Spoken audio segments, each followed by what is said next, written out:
From IBMTV, International Broadcast Media, this is your report from Washington. There are 35 days left until the election. From the Associated Press comes our first story. In an election year like no other, the first debate between President Donald Trump and his Democratic challenger Joe Biden could be a pivotal moment in a race that has remained stubbornly unchanged in the face of historic tumult. The Tuesday night debate will offer a massive platform for Trump and Biden to outline their starkly different visions for a country facing multiple crises, including racial justice protests and a pandemic that has killed more than 200,000 Americans and cost millions of jobs. The health emergency has upended the usual trappings of a presidential campaign, lending heightened importance to the debate. But amid intense political polarization, comparatively few undecided voters remain, raising questions as to how or if the debate might shape a race that has been defined by its bitterness and, at least so far, its stability. Biden will step onto the Cleveland stage holding leads in the polls, significant in the national surveys, closer in the battleground states, but facing questions about his turn in the spotlight, particularly considering Trump's withering attacks. And Trump, with only 35 days to change the course of the race, will have arguably his best chance to try to reframe the campaign as a choice election and not a referendum over his handling of a virus that has killed more people in America than any other nation.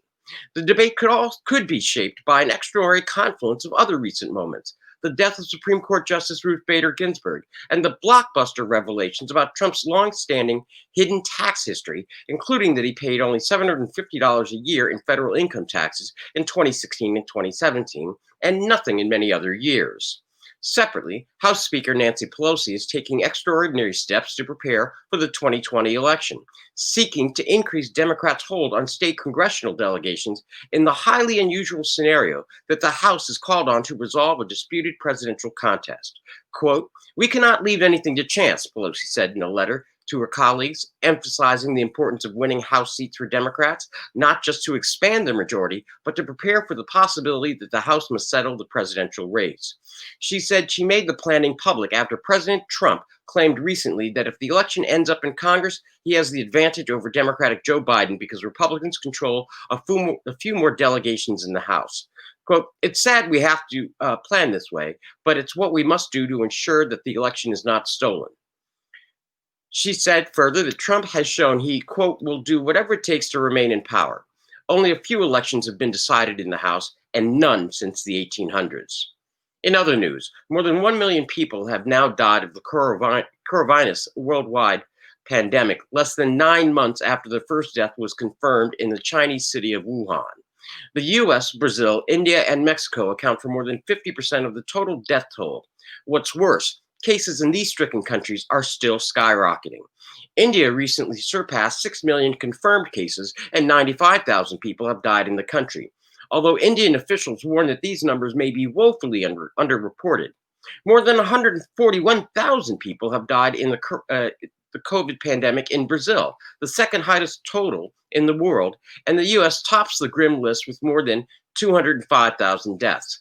While the world holds out hope for a vaccine to curb the devastation, there are 35 now in human trials around the world. Health experts worry that the death toll may double before any widespread relief is available. Next, in a new poll that shows that barely 2 in 10 Americans would take a first-generation COVID vaccine if President Trump alone told them it was safe. One of the several new measures of his sinking credibility in the latest wave, according to the Axios COVID Index. Given 8 scenarios and asked how likely they were to try the vaccine in each case, the respondents said they'd be most inclined if their doctor vouched for its safety, 62%, followed by insurance covering the full cost, 56%, and those who would act on Trump's assurances came in dead last at only 19%. Finally, the COVID death toll from Johns Hopkins is over 205,091 American souls lost and 1,002,394 global souls lost with no end in sight. That is your report for this day, September 29, 2020, from IBM TV, International Broadcast Media, smart television for a smarter global community, from dictatorships to democracies around the world. Good morning, good afternoon, and good night. I'm Bill Trezevant.